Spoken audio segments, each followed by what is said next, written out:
Welcome back, everyone, to the deep dive. You know, we always try to keep our fingers on the pulse of what matters, and well, this week, it's something pretty fundamental to India's future, rural water policies. Yeah, it's a big one. Especially timely, too, given World Water Day just passed on March 22nd. Prime Minister Modi really emphasized how vital it is to look after our water resources, not just for us now, but for the generations to come. Collective responsibility, he called it, right? And that seems to tie in directly with what the Ministry of Jal Shakti's been pushing, the Jal Shakti Abhiyan. Catch the Rain 2025. It's all about getting communities involved. On the face of it, it sounds like exactly the right approach. But as always, we like to dig a little deeper here on the deep dive. And we've got some fascinating source material to work with. A piece in the Hindu really caught our eye. I mean, the government clearly recognizes the water challenges India is facing, but the big question is, are the solutions actually making a difference on the ground? It's a question that any UPSC aspirant out there should be grappling with for sure. Environment, governance, current affairs. This topic touches on all of them. And that's exactly what we're going to unpack today. We'll be examining the role communities actually play in managing water resources, whether marginalized groups are being left behind, and the problems that come with having so many different policies and authorities all trying to govern different aspects of the ecosystem. Plus, we'll touch on this growing global idea of recognizing the rights of nature. And of course, no discussion about water in the 21st century would be complete without talking about climate change. So let's get into it. Okay, first up, community involvement. Seems like a no-brainer, right? Involve the people who live closest to the water sources. You'd think so.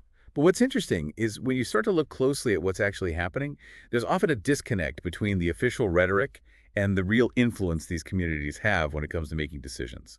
Yeah, you get policies that talk a big game about participation, but then the actual power, deciding on large-scale infrastructure projects, water allocation, that often stays firmly in the hands of the state. And you see this disconnect very clearly with indigenous communities and longtime residents. These are people with generations of knowledge about how water behaves in their local environment. They know the land, right? Absolutely. Right. But the knowledge isn't always being tapped into effectively. Their involvement in formal water governance often feels more like a box-ticking exercise. It's like saying, here's a bucket, go clean the pond, but not giving them any say in how the whole water system is managed. A good example of this is the water user associations, the WUAs. They were set up in the 1990s to give farmers more control over local irrigation. But in practice, their power is often limited to very localized issues. So they can manage the day-to-day, but when it comes to the big picture decisions, they're not really at the table. Exactly. And what our sources are arguing for is a much more decentralized approach, one that genuinely values local knowledge and traditional methods of water conservation. Because, let's be honest, these communities have been managing water for centuries. They've got experience. They do. And that experience is invaluable, especially when you consider the unequal impact water crises have on different social groups. Right, we can't talk about water challenges without acknowledging that certain groups get hit harder than others. Subaltern communities, those who are already socially and economically disadvantaged, often bear the brunt of water scarcity or pollution. And it's not just about a lack of infrastructure. It's about pre-existing inequalities that make it harder for them to access the resources they need. So providing taps or pipes isn't enough. You have to address the underlying social and economic factors at play. Exactly. And that's why it's so crucial to have these marginalized groups actively involved in water governance. Not just consulted, but genuinely empowered to shape policies that affect their lives. It's about giving them a voice, but also the resources and support to actually make that voice heard. Because their knowledge and experience are essential for creating solutions that actually work. Absolutely. And this ties into another big challenge in Indian water policy, the fragmented way it's managed. We've got different ministries and departments, each with their own policies, responsible for different parts of the ecosystem. Forests, land use, water resources, biodiversity, it's all separated out. But the problem is these things aren't actually separate, are they? They're all interconnected. You can't manage water effectively without thinking about the health of the surrounding forests, the condition of the land, the impact on wildlife. It's all part of the same system. And this siloed approach often leads to inefficiencies, duplicated effort, and even unintended consequences. It's like trying to solve a jigsaw puzzle by focusing on individual pieces without looking at the bigger picture. But our sources do point to some encouraging examples.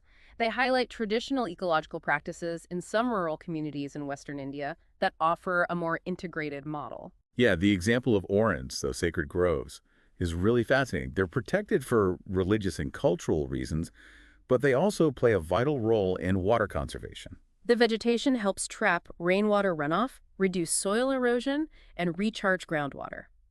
It's a perfect example of how cultural practices and environmental sustainability can go hand in hand. And for UPSC aspirants, this is a great illustration of how traditional knowledge systems can inform modern policymaking.